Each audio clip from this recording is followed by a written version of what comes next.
This is an interview with Audrey Ferrara by her stepfather, Mike Newcomb. Like a throat cold kind of thing. And I just took some herbal tea because mom said it would, calm my throat. And I took it to school, and I think that's what sprouted my addiction. Because it tasted so good. And I think I like it more than coffee in some ways because, you can get caramel, you can get hazelnut coffee, or you can get different flavors of coffee. But it will always taste like coffee. Versus when you get tea, you could get berry hibiscus, or you could get cinnamon twist, or, you could get anything, and it could be green or black or white or herbal. And, it will never taste the same because coffee is so strong. And, every once in a while I crave coffee, but I really like tea. Okay. So, Good. I think that's why. All right. And it's also become such a social thing now, too. True. Because all of my friends like tea, and, Emily and I really wanted, start a tea shop. And so I think it's social along with addiction. So It's a social addiction. it's a social addiction. Okay. All right. So you have two skies. You're an artist and you like to draw. Yeah. You like to express yourself. So you have two skies. Okay. One sky is your private sky, and you can paint anything on it you want. Okay. The second sky is a public sky, and you can paint on it so the world can see. What would you paint on those two skies? Well, I envision my personal sky to, first of all, it's blue because I think I'm more of a realist. So the sky is blue, so my sky would be blue. And I think I would just paint maybe what my theory of heaven would be, if that makes sense. Okay. Because, we've kind of been taught that heaven is in the sky. You go up and hell is down. So I'd probably paint what my heaven would be, which is all of the people I love, and I don't know, it's just happy. It's just like a happy feeling. That's a great answer. And then the second sky is red, because I think, I don't know, that's just how I thought of it. It's red because society's a little bit harder, and red is a harder color. It would be red, and I think it would maybe have people of all of the different ethnicities and races and sexualities, and just everyone who's diverse holding hands, maybe. Okay. So it's kind of like, I don't know. Well, that's your chance to inspire the world, so that's a good way to do Yeah, it. so, and then maybe just let other people kind of come in and help me on that too, because I don't know. Okay. Yeah, help me paint it. It's so a really abstract question. yeah, I know. it's definitely abstract, but I like it. So I knew you would. All right. Okay, we're on. Okay, I'm Elaine Shaw, and I'm here interviewing my nephew's son, Eric Foskett, named Nathaniel. Okay. So Nathaniel, tell us where you were born. Okay. I was born in San Diego. And you tell us about the school you go to and what grade you're in. I go to Patrick Henry High School. I'm in 9th grade, going to 10th grade next year. I just finished 9th. And tell us some of the subjects you had to take. In 9th grade, I had to take, I had a choice between history and science. I chose science, and then in science, I had a choice between physics or bio, and I took advanced physics. So I took advanced physics. You had to take math. I took 10th grade math in 9th grade. So that's like sort of advanced. So I took 10th grade math, and then I took advanced physics. I had to take PE. I got a choice of an elective, and for my elective I took, I was going to choose engineering, but I didn't make it. So I ended up getting put in this class called Foundations of IT, which is like technology class.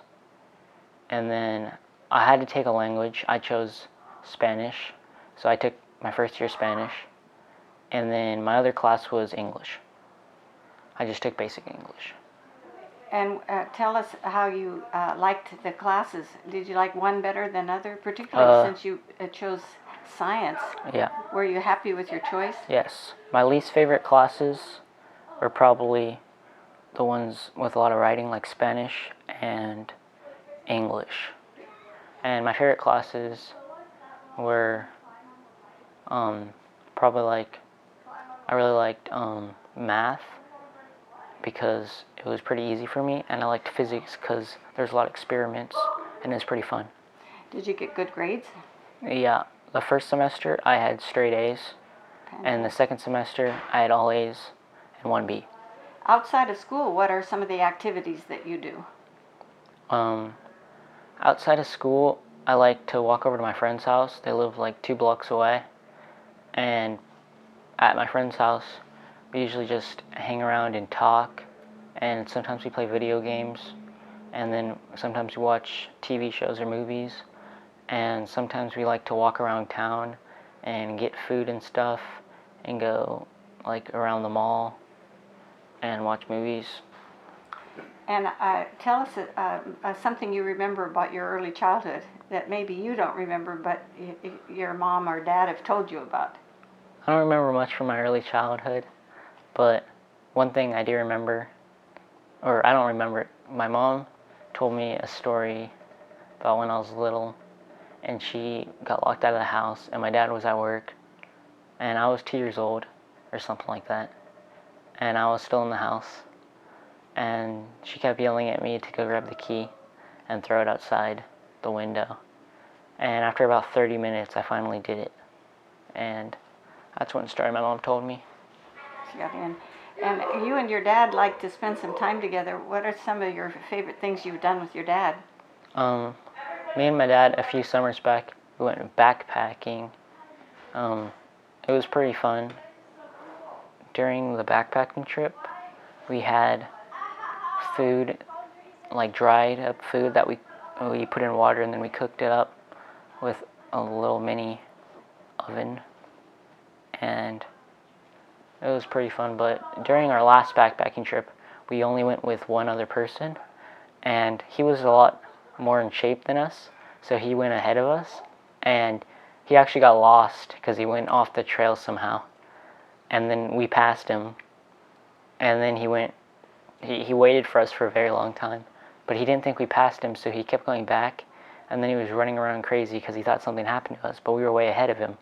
Then we made it to our destination, and he ran all the way down the entire trail trying to find us, and then he called, no, I don't remember, I think he called some of the search people to try to find us, and he kept telling everyone down the trail that was walking up to us that they were looking for us, but everyone was walking towards us, and no one was walking towards him, so we couldn't tell anyone to go tell him that we were ahead of him. And earlier, you had a trip to Korea. What do you remember about that? That was a while ago. That was in elementary school. You were So old enough to remember, though, weren't you? Yeah, I remember some things. I remember a lot of people thought, well, my mom is Korean, but they thought she spoke Korean, so they always try to talk to her in Korean. They never talked to me and my dad in Korean, but they always talked to my mom, and she didn't know how to understand. She didn't know anything, so she just said she doesn't speak it. Oh, very good. Okay, that concludes our interview. Did a good job. Very good. You talked. Thank you. Perfect. Okay, now. Okay. I'm Elaine Shaw, and I'm interviewing my niece Jenny's oldest daughter, Eliza.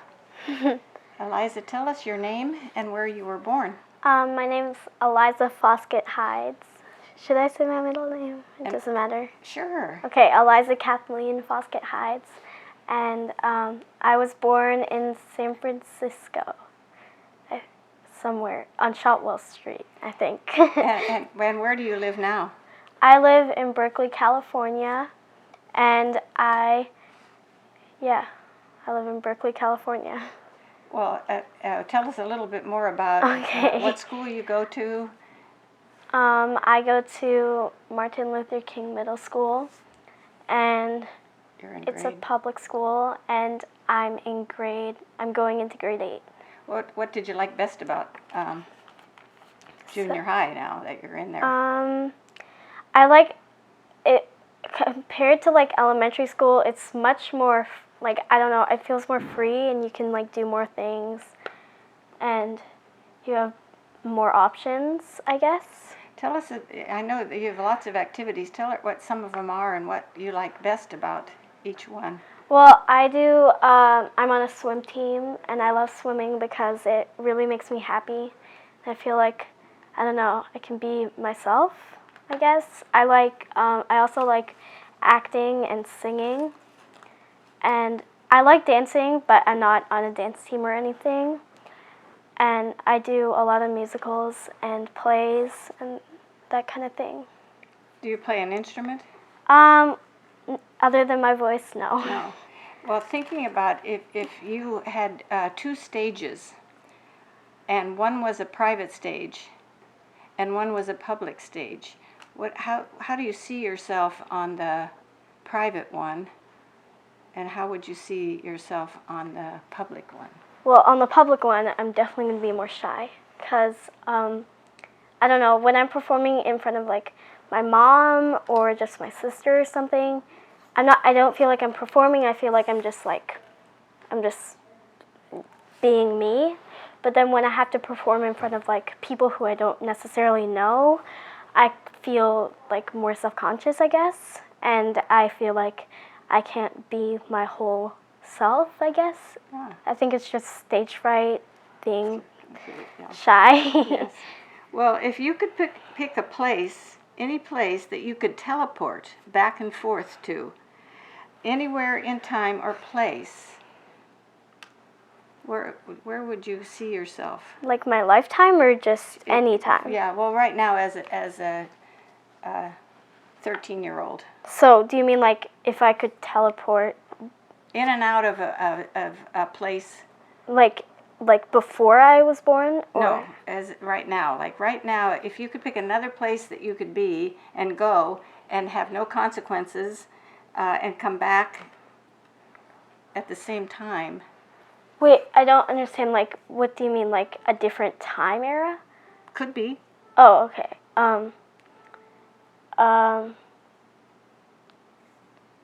I don't. I guess I don't know. In thinking about, say, some of the movies or the plays that you've been in, because certainly they cover a wide range of periods, where would you think that would be fun to be in? Do you know what I mean? I'm thinking. I guess I'd go to like a time where, I mean, I really like dressing up, so I think and when I'm dressing up, I often find myself dressing up as like something like, I don't know, like in either like the medieval times or, like, I don't know, I, like, where people listen to like jukeboxes and stuff. That I don't know. Oh, sure. At what age do you think would be an ideal age? Like my age? Do you like being 13? Maybe or like- are you looking forward to being older? Maybe or like would you wish you were younger? 17 or 16, Oh. because I feel like I could do more stuff. I don't know. Have a little more freedom. Yeah. Yeah. All right. Looking back on the vacations the family vacations that we've all had, what's your earliest recollection of that? Sorry. Okay, Remember which one you remember? so the one I remember the most, well, okay, I don't exactly remember where we were or anything, but I have like small memories of just being like at the beach and stuff, because I remember having a joint birthday party with my cousin Nathaniel, and I remember having the Ariel cake. I think I was like 5, and I remember that. I don't know if that counts. Sure. So yeah, I remember that. And then I remember, I think it was like the first time we ever came, or the first time I remember coming to, for Thanksgiving, to my Aunt Kathleen's house, or I don't know what she is to me, my mom's cousin. And I remember just pulling into the driveway, and I remember it being so different. Like, I feel like it looked way different than it is now. And I remember having the bedroom being, I don't know, I just remember completely different things. Like, I don't know. And I also remember sitting in your house and playing on, in the kids' room on top of the bunk bed. All right. Yeah. And I remember playing like Tea Party or something. Great, yes. Okay, very good. All right, if you could pick, maybe it's too soon, but if you could think about what kind of work you'd like to be doing, what do you see yourself doing? I want to help people. I think being a doctor would be cool because I'm obsessed with Grey's Anatomy and that kind of thing. And I don't know, I feel like and then I also I know for a fact that I'm going to be a lifeguard in like when I get old enough, when I'm 15, because I'm taking my last course this summer. So I don't know, I just like the idea of helping people and that kind of thing. Well, speaking of being a good swimmer and doing that, we haven't heard about your summers in Montreal. Tell a little bit about that. Yeah, every summer we go to a lake in Canada and called Lac Louisa, and we all summer we swim and have sleepovers, camp out, have bonfires. It's like for me it's a dream summer, and like in all the movies I just imagine that being like one of the summers that you see in the movies and everyone wishes they had, and I look forward to it so much in the school year, and I love going there. And do you remember how many years you've been doing it? Ever since I could remember. We bought our house in when I was 2, when my mom was pregnant with my little sister. And so every summer since then, that's all I could remember. Right. And in one more day, you'll be going back there. Yeah. All right. Well, I think this concludes our interview. Actually,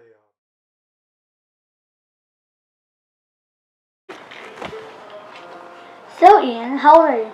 I'm 10. What grade did you just finish? I just finished 4th grade. What was your favorite part? My favorite part was probably I-STEP, which was a test because I liked how easy the questions were. I love easy tests. They just make me feel so happy. And so then I-STEP made me feel happy because I like easy tests. And plus, when we weren't doing I-STEP, we weren't like working. We were fooling around with the teacher because she wanted us to like relax until the big test. So I liked I-STEP. Yeah. Where were you born? I was born in Bloomington, Indiana. Do you still live there? I do still live there. What's your favorite part? I like it's really arty. It's a very arty town. It's like there's a lot of artwork around town. Like there's like a bunch of like a lot of the restaurants are like really unique. Like I can't really like some restaurants in Bloomington, they're like I don't think there's like any like not even close to them like anywhere else. They're just like super unique in their own way. What do you want to be when you grow up? I guess I want to be like a musician, probably like a singer or like, yeah.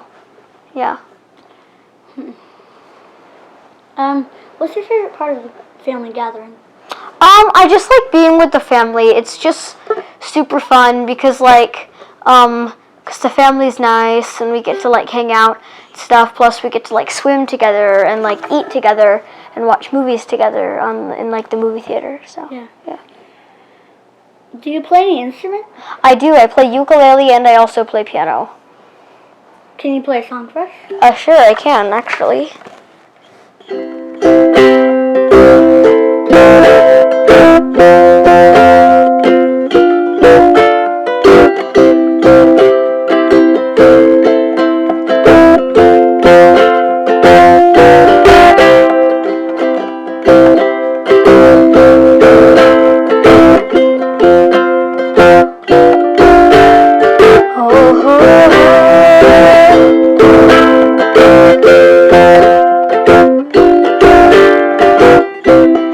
Why you gotta hug me like that every time you see me, making me laugh? So you're catching feelings, and I love you from the start, and it breaks my heart when you say there's no friend to you, 'cause friends don't do the things we do. Everybody knows you love me too. Trying to be careful with the words I use. Say it because I'm dying to. So much more than just a friend to you.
Everybody knows you love me too.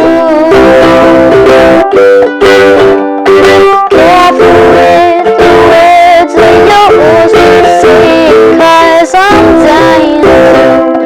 So just a friend to you.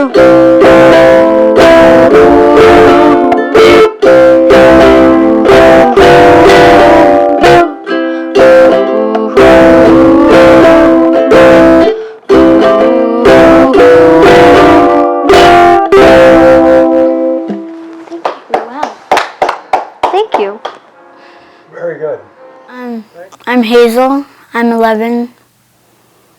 And I'm Jenny, and I'm Hazel's mom, which is a very lucky thing to be. So, what grade are you just finishing? 5th grade. And what did you like best about 5th grade? My teacher. How come? She was awesome and she was awesome. But what kinds of things was different about her than your average teacher? Well, she taught a lot of meditation tools. So I have a question. Do I ask you your name, or No. do you just say your name? Well, you can say your name. You can say Hazel. Well, how old are you? Yeah. Just, yeah. Cool. So, begin. So Hazel, how old are you? I'm 11. What grade did you just finish? 5th grade. Cool. What was your favorite part of the school year and why? Probably my teacher. She taught us some really cool things, and I just really enjoyed my year. Where were you born? I was born in Montreal, Canada. Do you still live there? No, but I go there. I go back there every summer. So. What was your favorite part of living there? I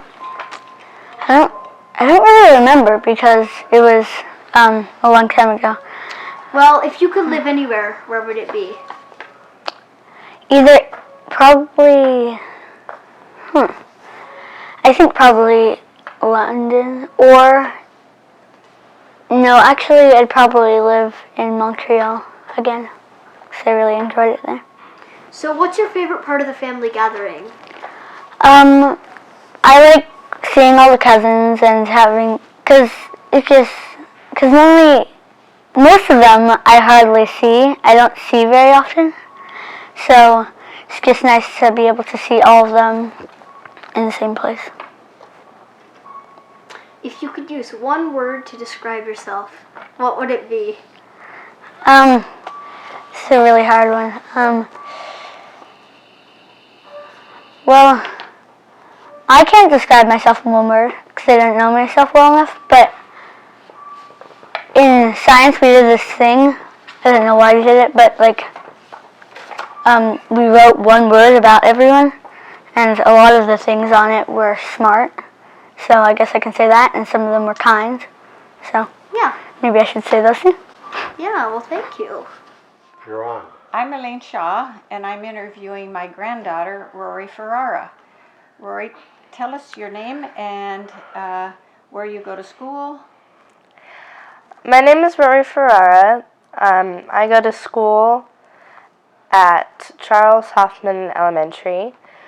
Next year, I will be in 5th grade.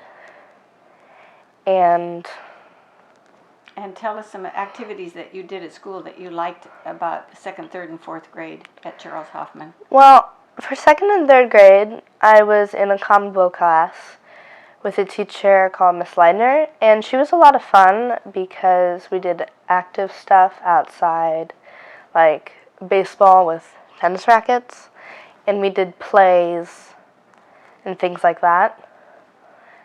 So one time I was in a play, we were learning about the weather, and I was a dog named Ralph because it was raining cats and dogs. Yeah. And one time we were learning about the rainforest, and I was a boa constrictor, and I tried to kill a frog, I think. One time I was Sherlock Holmes, and that was a lot of fun because I was goofy. And Good. When you're not at school, what are some of the activities you like to do? I like to draw and read and go on walks. Okay. All right, and tell us a little bit about your camp experience last year. Last year, I did a lot of things. I did archery. I melted glass beads and stuff. I made stuff. There was like a hammock tree that I did once because we were cleaning up. It was the last day. And I did a lot of things like that. Like there was cooking and campfire. And what did you learn to do while you were there? The thing I got most into was probably kayaking because it was a lot of fun. I have 2 funny stories for that. Oh, good, tell us. So, one of my stories would be when I was kayaking out to Morro Bay. My partner was sitting backwards because that's how we were sitting in the kayaks. So she was paddling backwards. So not alone was I pushing 2 people, I was pushing almost like a third because Against. yeah. And now that I have a kayak, which I got for my birthday, I went to the dock. My stepfamily owns a dock, and we go there once in a while. So I was kayaking, and I came back for dinner, and we were eating food, and I asked my mom where I should put it. I asked for help to bring it up on the dock, but she was like, you can leave it in the water, we'll watch it. So halfway through my meal, I was looking over the lake, and I saw this big floating thing, and I was like, hey, that looks like my kayak, how funny. So it was all the way out in the middle of the lake, and I looked back, and I was like, oh, my kayak's not there. Wow. So I showed Mom, and it was really funny, because I said it like this. I said, hey, Mom, look! And she said, oh, how funny, it looks like yours. Same thing I thought. And then I told her to look back, and it wasn't there, and she started cracking up. And then Mike jumped in with a life jacket that barely fit him, and he lifted himself into the kayak and paddled back with his hands. All right, very good. And at home, when you aren't in school and you're not kayaking or swimming, what's the favorite thing for you to do? Probably to draw Draw? or hang out with friends. So, first thing, who are you? My name is Elaine Shaw. And are you somebody I know? I know you very well. I used to know you years and years ago because you're my brother, Donald Foskett, because I used to be Elaine Foskett Shaw. So, where did you grow up? I grew up in Glendale, California. In Glendale, California? Yes. Oh. And what did you think of Glendale? I guess What was it like growing up there? I thought it was great. I thought it was a great place to grow up because at that time we could be outdoors even in the evening, walk around the neighborhood, play kick the can. I walk probably a mile to school, and you never worried about, now you can't let your kids out of their sight. You have to walk them to the bus stop or wherever. But I had no cares. I thought growing up in Glendale was great. What did you like to do? What made you happy there? Oh, well, Other than the environment. what I remember is that we had a house that was set way back, and our dad built a basketball, one half a court type thing for my brother Donald, and because I like to play tetherball, he put a tetherball up, and we had this huge tire swing in the yard, and a tree fort type thing that you could go up, and I thought there was not a more ideal place to grow up. My friends were always welcome. My brother teased me a lot, but I think we got along pretty well. And every summer we took this drive to Washington or Oregon. Do you remember Skipper's Cabin? I sure do. And where are they? They're in Blue Jay, California, and I drive by there where they were. I don't know what they are right now, but there also was an ice skating rink there that we used to go to. When did we go there? I don't remember what years, but probably when we were, say, elementary school type. And your parents took you there? They did. It was a lot of fun because they did family things that I remember. Yeah. What do you remember about your parents? I remember the easy way that Dad always was, just kind of laid back. What I remember most is how he could listen to a ball game on the radio and watch TV and know another ball game and fall asleep and still be able to tell you what the score was when he woke up. And about Mom, she was busy. But what I also remember is that if they wanted to discipline me, it was never Dad. It was always Mom. So you grew up in Glendale, but you now live in the mountains, right? I do. How long have you been there? 51 years. 51 years. Yeah. Oh. And how that all came about is that we had friends that had a cabin in Big Bear. And we stayed with them. And we looked around, we saw tricycles and grass and we said, gee, people live here year round. Wouldn't it be great if we could have a teaching job up here? So we went home and started applying, and next thing you know, we heard from Rim of the World School District first, and we sold our house. We had Christopher, we had Peter by then, and by the time Kathleen was born in April, we'd moved up to the mountains in June of that year, and both ended up with teaching jobs up there. Loved it. And Still love it. you don't still teach though? No, retired, oh, golly heavens, 15 years.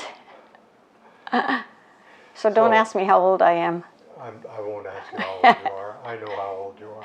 Right. And I'm older. So, do you think you'll stay there for? I'd like to think so. I'd like to think that I would stay there. I'm very content and happy in my house. If you had to move, where would you go? That's a good question. Probably to I wouldn't like to think about that, but probably to a place that's a retirement place. But I'd sure want to be someplace where my kids were happy to bring their children, the grandkids. I don't know. I would like to think I won't move. My name is Elaine Shaw, and I'm interviewing Christopher Shaw. So Christopher, where did you grow up? Running Springs, California. And what's your happiest memory about there? Well, there were lots of good things about growing up in the mountains, but one particular week sticks out in my mind. I was in 4th grade, and my two best friends, Zach and Matt, their mom worked as a nurse off the hill in San Bernardino, and it was in the middle of winter, and we had a huge snowstorm, and Zach and Matt were at our house, and their mom got stuck down the hill because the roads were too much snow, and we had an entire week of school that was canceled. So I got a week off school with my two best friends at our house, and I remember, sledding all day and coming home, and I think we lost our power at some point, sitting around the fire, and it was a lot of fun. A good week, very good week. Now tell us where you live now. Bloomington, Indiana. So in the Midwest these days, but it's a nice place. We like it a lot. Who's we? Susie, my wife, and Ian, our son. And what's the best thing about being a dad? The best thing about being a dad, there are lots of good parts, but I'll admit that Ian, he loves to perform, and so I always get a big kick out of seeing him, whether it's playing his ukulele for people or he's been in some plays. So getting to watch him go up on stage and do his thing, it's a lot of fun. If you could live and work in any part of the world, where would it be? And what would you do? What would it be? Boy, that's a good question. I'm pretty happy where I'm at now. Bloomington's not such a bad place to be. But if the possibilities were endless, gosh. I suppose having just flown through there and been there, I think I would pick the Bay Area. The climate is perfect and the area is beautiful, and it would be nice to be in California. And as for a job, I don't know. Maybe something like Susie does in academia, maybe. So do you have any regrets? Sure, lots of them, I suppose. But the biggest regret, I think I would have been a little better student in high school and early college. I probably didn't, I was not as studious as I should have been, and didn't take advantage of opportunities that I were presented to me. I probably could have gotten more out of both college and high school. So, yeah, that's probably my biggest regret. And so how do you feel about these family reunions? They're great. They're wonderful. We always look forward to these weeks. When we got off the plane in San Diego a few days ago, I told Susie, let the healing begin, because it's always a good week to unwind and relax and see everybody, and so they're wonderful. Could look forward to it every year. And where were we? We were in Irvine. Irvine. So, where'd you go to college? I went to school in St. Cloud, Minnesota. you happen to wind up there?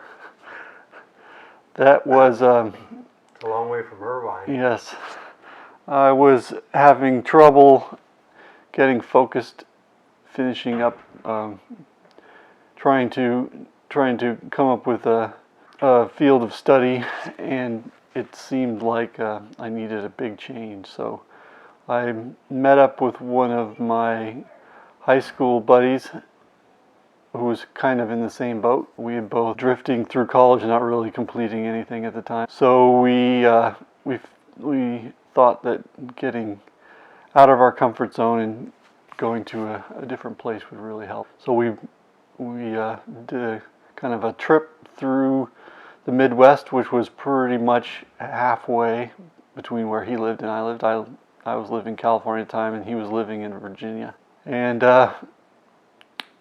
this St. Cloud seemed like a really nice place. After we visited it, we decided to try to apply for it, and we both got in. So you went to college with him? Yes. Are you still in touch with him? On and off. He's currently working for IBM in Florida. Pretty far away, but yeah. What was it like for you in high school? I was in high school at two different places, one in Maryland for 9th grade, and then the rest of the time in a private high school in Ojai, California. High school in Maryland was very, I don't know, I wasn't too interested in it at the time, I guess, and I found easy ways to kind of avoid high school, so I mostly avoided it. How did you avoid it? Oh, I don't know. They just didn't do a very good job of keeping track of the kids, I guess, because it wasn't too difficult for me to just stop going and stop any attempt on their part to communicate with the parent. So what was Ojai like? Ojai was a nice little town northeast of Ventura, California. It was a boarding school, very small compared to previous high school. The previous high school was maybe 2,000 to 3,000 kids, and the school in Ojai was called Happy Valley, and it was maybe 60 or 70 kids, so much smaller. Yeah, my class there was probably 10 or 15 students, much smaller. It was kind of a school run by hippies, so there was some odd aspects to it, but for the most part, it was pretty. What were the unusual aspects? We usually every morning we get together and kind of do kind of like a morning prayer kind of thing, and we do a lot of group meetings where we'd sit in a big yurt and talk about things. And it was I don't know if this is normal in schools or not, but it was a co-ed, I guess maybe because it was small, it was co-ed dorm, so it was a little unusual in that regard. It was far enough away. It was in Ojai, but it was far enough away from the downtown Ojai so that there weren't very many opportunities to see anybody else other than people at the school. So it was a little isolating at times, I think.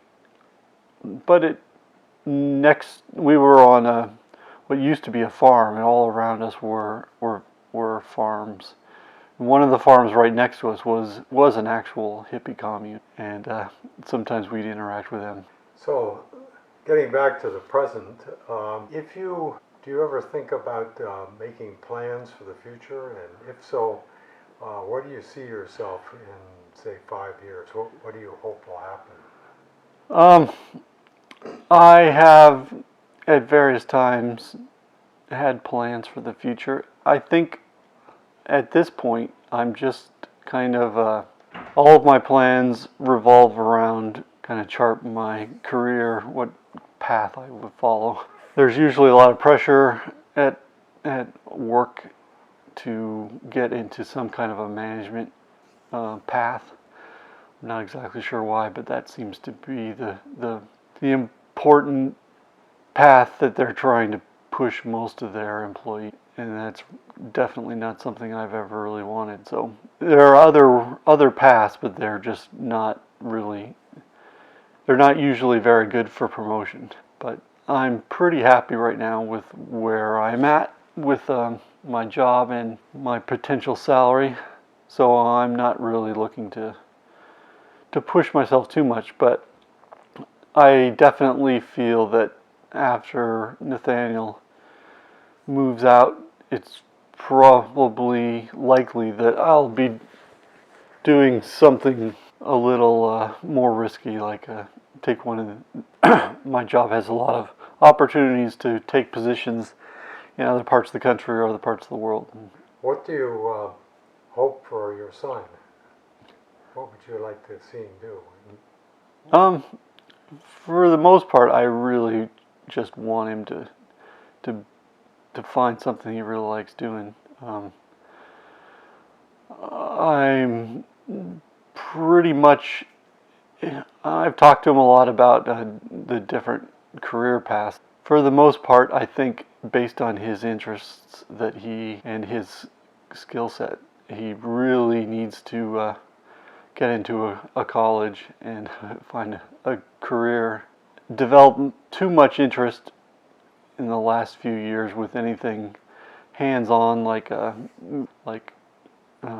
any kind of a field that wouldn't necessarily require a college degree. And he really doesn't have any interest in joining the military, and it seems like, I think for him, he really needs to buckle down at school and try to get into a fairly nice school. Though, at least from my point of view, the school isn't too important as long as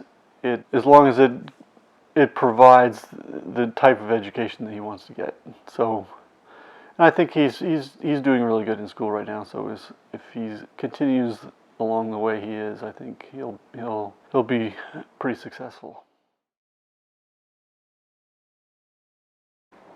You are an old pro.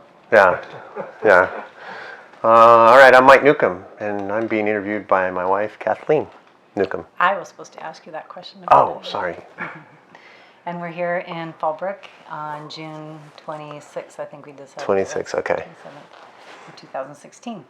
So my first question is, what this week provides for you, Mike?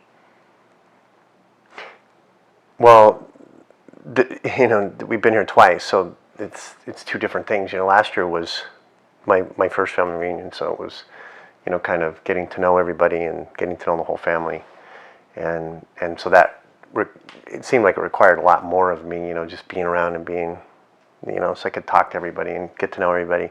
This year, it's completely different. It's, I'm relaxing and I don't feel like I have to do as much, because we all know each other already after Thanksgivings and family reunions. So this year, it's completely relaxing. It is such a great vacation.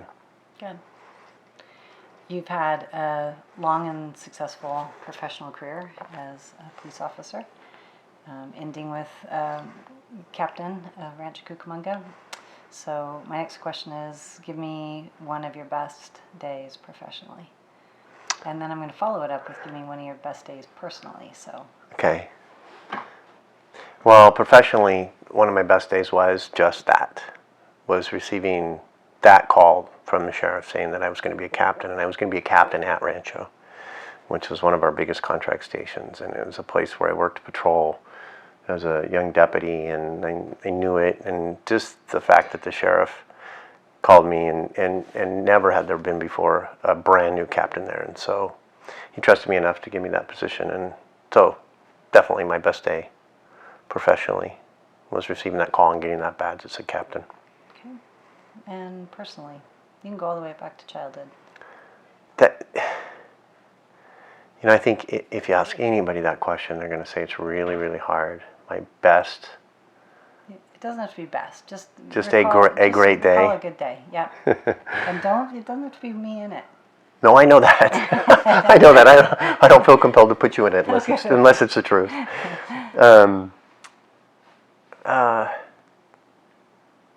You know, a lot of people would say probably the birth of their kids or you know, marriage. I mean, I think as I get older, understanding what the true one of the best days of my life is, and I have them more often now, is realizing what's truly required of me.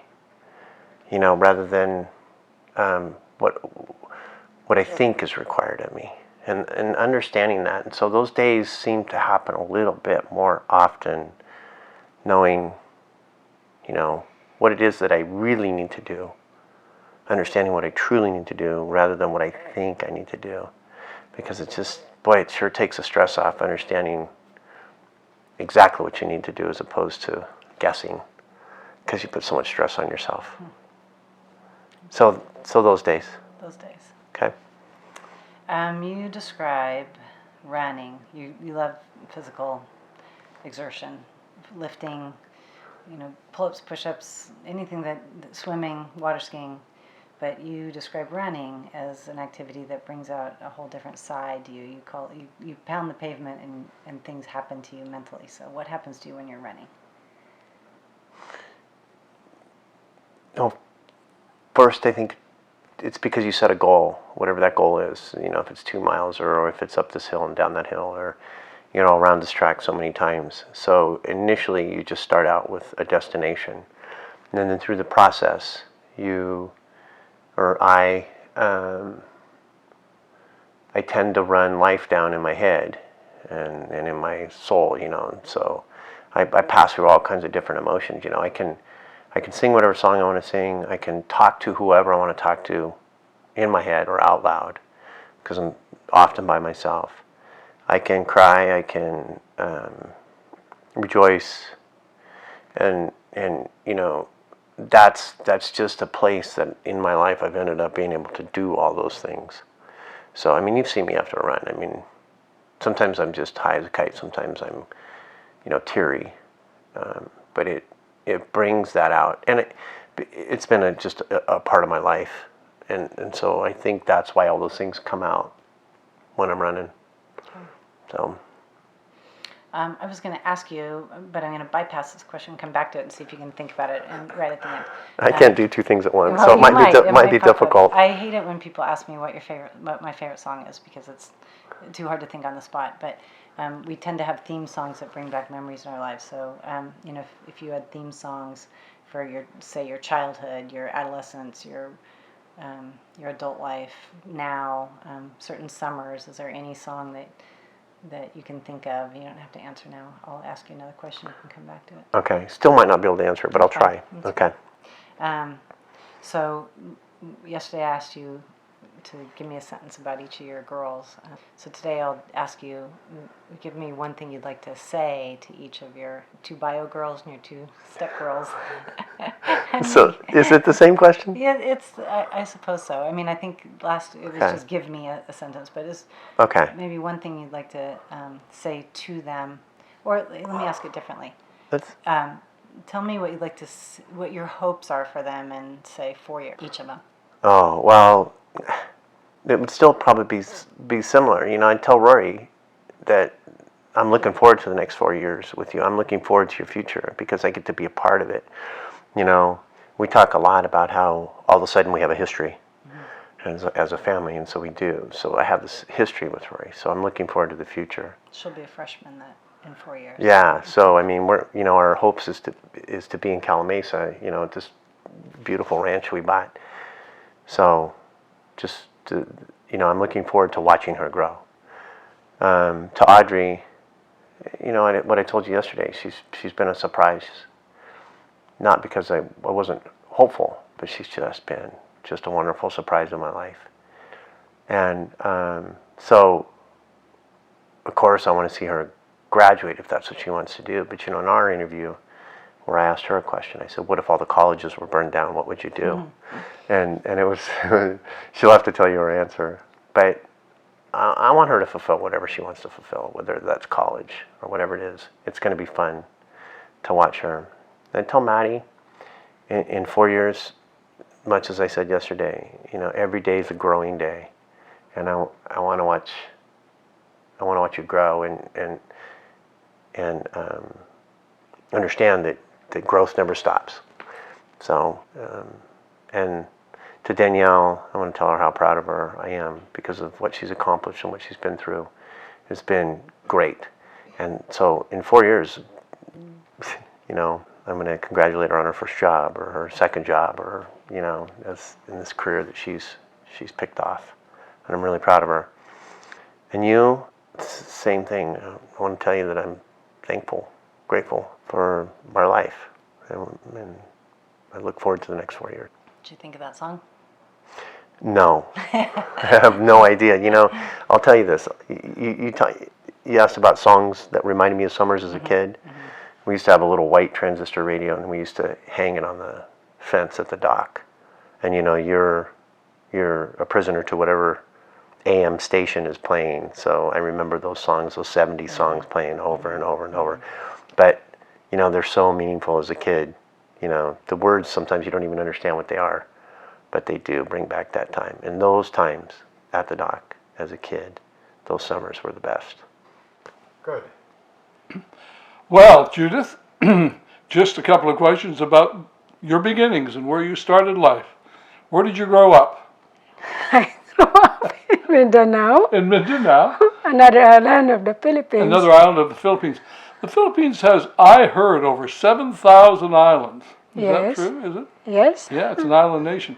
And so you grew up on a farm, and what kinds of crops did you plant on your farm? Anything that grows, root crops and vegetables, corn, rice, and fruits. How about, how big a family did you have on that little farm? What did it have to produce to feed everybody? How many children?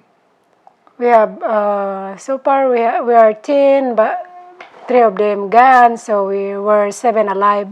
7 alive. 2 brothers and 4 sisters. So you lost 3 brothers. Yes. As I recall, you told me in 1 month. Yes, 1 week apart. 1 week apart. From measles, correct? Yes. Measles epidemic in the Philippines. And then after your father died, your family moved where? In Manila. To Manila. So they went from the farm to the city. Yep. Yeah. And then you ended up in Cebu City, Philippines. Yep. That's where I met you. Yes. And then I stole you away and brought you to America. No, yeah, we're here. We're here. How long have we been here now? Running 3 years. Running 2 years. 3 years. 3 years, rather. And we brought along your daughter. Yes. And how does she feel about living in the United States? Oh, she likes it a lot here. She does. She's relaxed. It's more relaxed, yeah. Yeah, including her, studying. Her schools and everything. She don't have to sit in school for all day long. How long a day did she go to school in the Philippines? Boy, early in the morning. From very early. I remember you leaving in the morning at like 7 o'clock. So, no, we leave before 7 o'clock and then she come home like around 5 o'clock. Around 5. It was a long school day, yeah. And she wore uniforms, I remember, every day. Oh, yes. That's one thing she likes about being here. She can wear anything she wants, right? Yeah, plus she's not sitting in school for all day long. Yeah, that's true. It's a shorter school day. Yeah. And what kinds of things do you miss about the Philippines? Well, of course, my family. Of course. And relatives. Of course. And then some of my seafoods that we don't have here. Some of your seafood, like, can you name a seafood we don't have here? I thought we had everything here in seafood. No, seafood is shells and seaweeds. Seaweed. You like seaweeds. Seaweeds. You like eating seaweed? Oh, yeah. Really? Like, did you put them in a salad or what? And yeah, kind of, because I have to prepare vinegar, garlic, ginger, Put all that in it. and onion to make it tastier. Now, the Philippines is a very warm country. When I was there, it was very hot, very humid. And you've been through 3 winters in the mountains now. How did you find the winters? Yeah, well, the first thing that I got here is too cold for me, but now I'm adjusted, so I'm doing fine. You're doing okay? So you get through the winters all right. Yeah. Right. So, and here we are at a family reunion down here in Fallbrook, California, and now you know you're a part of this family. So basically, you have two families, one in the Philippines and one here. Yes. So we're going to have to. I appreciate that too. Thank you to the family that now we are part of this family. Everybody We're very happy. Everyone happens to like you. They want you to be involved in the family. So congratulations. Well, pretty soon we're going to get back to the Philippines. Yeah, someday. We'll Even go. if, I mean, for a vacation. But even if we have to take Rose, she can spare us 2 weeks, can't she, in the Philippines? I think so. I hope so. Yeah. I'll have to think cook squid for her as she misses it. Yeah. Well, I can tell you one thing. Everybody loves the food you cook. Oh, thanks. You're very welcome. Anyway, I guess that'll do it for today. Thanks for the interview. Oh, thank you too. Interviewing Carl. First question we came up with was, where did you grow up? I grew up in Leeds, in Armley, in Yorkshire, England. And there, where was your favorite childhood memory? Favorite childhood memory? Probably just going out on the streets in the summer when we had sunshine, when we had summers, and we had cobbled streets in some areas, and the tar used to bubble. We used to pick the tar out of the streets and roll it into balls, chuck them about. Not computers then days, you know what I mean? So we were just talking about that, how kids can spend hours just playing on the computer. Just simple stuff. So just getting out of the house and finding... Yeah, well, going out, sometimes, not sometimes, you had good summers then, so the grass would be nice and dry, shiny.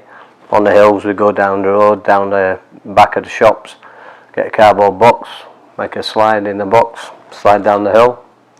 Sometimes that wasn't good enough, so we keep the box intact and get in the box and roll downhill, 2 or 3 years, until the box split up and we went all over the place, you know. So just simple fun, you know, getting out. And Leeds is a fairly large country or city. So did you have your neighborhood kids that you? Well, they were like, you lived in a terrace street, so you knew all the families. They were all quite big families, so you had people your age. I had younger brothers and sister, or younger brother and sister twins, older brother, older sister. But you know us, always have children your own age. You know, you'd find you'd get together, and in them days you could always walk up the street, walk in somebody's house. The doors were always unlocked, you know. So it was like a come and go wherever you want sort of thing, you know. So a lot. Not like today where everything's bolted up and you know, everything's, I don't know, it was good. You could always find somebody to play with, yeah. Yeah. Has Leeds changed a lot now? Well, I left Leeds, well, I went away to London for a weekend in August 86 or something, and with my brother, because I was in between jobs, and he was delivering tiles in London. He said, do you want to come down, help me move the tiles? I'll have a couple of nights in London, you can come back. So I went down and I met a couple of guys from Sheffield, and they were doing a hotel renovation project, and they asked me what I did. I said, I'm working on the concrete. Said, can you screed floors? I said, yeah, I can do that. I've got 20 floors where we need screeding, bathroom floors. I said, well, I've got no tools and no working gear, but if you buy me that, I've got a week, I'll stay, and then I'll go back to Leeds. So I did that, and stayed in London for a year. So, Oh, yeah. so I basically left Leeds when I was 20, 21, 22, and then from going to London for a weekend, I said a year, I didn't go back to Leeds. I went up to Edinburgh for 6 months, which is where I still live now, which is 29 years later. So, as for Leeds, is it still the same? Has it changed? I've been back a couple of times for different family get-togethers and funerals and things like that, and it's changed night and day to when I was in Leeds. The city centre's changed. It's got bigger like most cities do. I know, like in my town, like if you were doing something down the street, and the neighbor knew. He knew exactly who you were. Oh, yeah.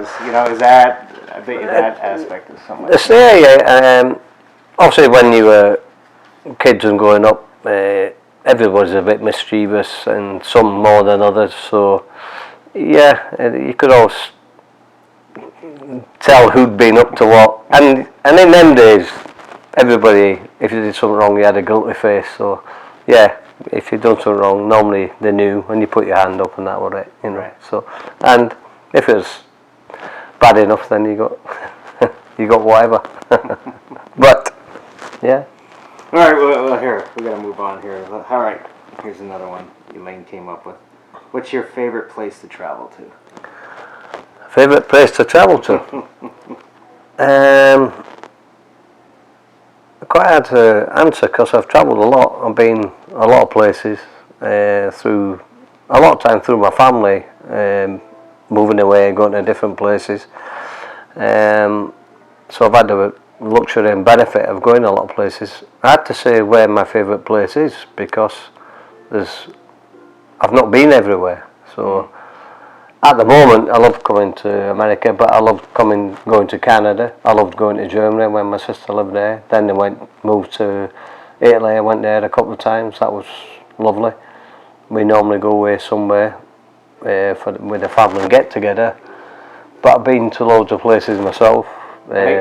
That's interesting that you guys do pretty much the same thing that Elaine's family does. Yeah. Where they have the family get-togethers. And it was really neat that one year that when Kevin and Jenny got married, we kind of converged our two family get-togethers. Yeah. So what was your favorite memory during that whole weekend? Well, it's not a good one actually because my mum wasn't that well at that time, so maybe it's one of the things I do regret, but I went away for a couple of drinks with Trisha's boyfriend Bobby, and we went down the road to a local pub. We asked the girl, we were in Norfolk, obviously, you know, you were there, and we thought I would just have a couple of pints of cider, and it was this old rosy cider, so we said to the girl, can we get a couple of pints of that? She looked at us like a bit strange, you know, locals, but yeah, I can give you 2 pints, yeah. So we got 2 pints.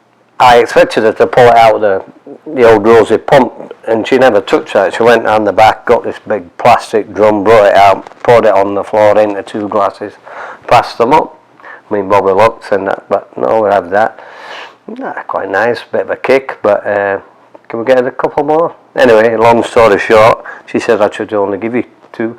I think we had 6 pints each, and we went back up the road. I said to Bobby, you alright? He says, I think I'm alright. You alright? I said, I think so, yeah. Anyway, apparently we weren't alright. My mum got a bit upset that night because I think it was the last night. I think it was the last night of the do. So I tried everything. Having a shower, 2 showers, having a quick sleep, didn't work. Coffee, didn't work. So probably not the best decision in my life of when we've been at a family do. But I did it, couldn't change it, that was it. And I just remember driving home the next day, trying to drive the next day, I got maybe half a mile down the road. I was there with Victoria and Julie, my ex-girlfriend, and she hated driving. I always did the driving, and I said to her, listen, you need to drive. I just don't feel proper for driving. So she said, I'll drive a couple of hours, you have a sleep. Anyway, she drove 4 or 5 hours, and then I took over. When I woke up, when the car was shaking, because she was trying to overtake this guy in a Range Rover who would not have passed. So she's going faster, he's going faster, the car's shaking. I said to her, just slow down, let him get past, pull over, and I drove the last hour, and we got home, back to Edinburgh. So, not a good memory of that do, but the do was fantastic. That's a regret from that week. It was a fun time. What I regret about the whole thing was it took us till about Thursday night to actually, from Monday to Thursday, to actually start warming up, and that Thursday, Friday, it was actually, I remember the kids finally like all interacting and getting together. Yeah. Playing and then then having to tear them apart on Saturday. It was. Yeah, but I think that was the first time when everybody got together. Everybody knew there was so and so in England, so and so in Canada, so and so in America. But no, maybe a couple of photographs and this and that. But nobody really all met together. So that was like bringing everything. Yeah. And it's a big melting pot, that family, your family, our family, the whole families, So yeah, maybe it was a bit of uneasiness, a bit of uncertainty, a bit of wariness, But once the kids got together, then they've been fine ever since there. So, and then everybody, It was a fun place. I mean, it was magic. I mean, the setting, the Norfolk roundhouses, oh yeah, just one of them unique moments when you got people who never really met, apart from your own families and that, but like mixing everybody together, and to my knowledge, everybody getting on having a good time, apart from me upsetting my mum. But we didn't know about it. Well, and Bobby upsetting Tricia, but no, one of them sort of things. If you tell people about it, they say, "Oh, it can't have been that good," or there can't have been that many different people. It sounds a bit too far-fetched, but the fact is, the family is like that. It's just a big, massive. People from everywhere and all walks and all different personalities and just from A to Z of everybody, So. Yeah. Well, the wedding table, that was. I know. Well, we finally all. It was. They don't do things by half, and it really, really fantastic for my mum to see all that, to see all her kids, all her siblings, all her in-laws, outlaws, and then all this new family, which all sort of became part of her family. Well, just you and I think it's funny that after that wedding, I didn't think I'd ever see you again. No. And now here we are. Second year working together. But yeah, I know. So. Threw people together from two sides of the world, and we get on. We do a good job. We have a good laugh. Work and play hard. So.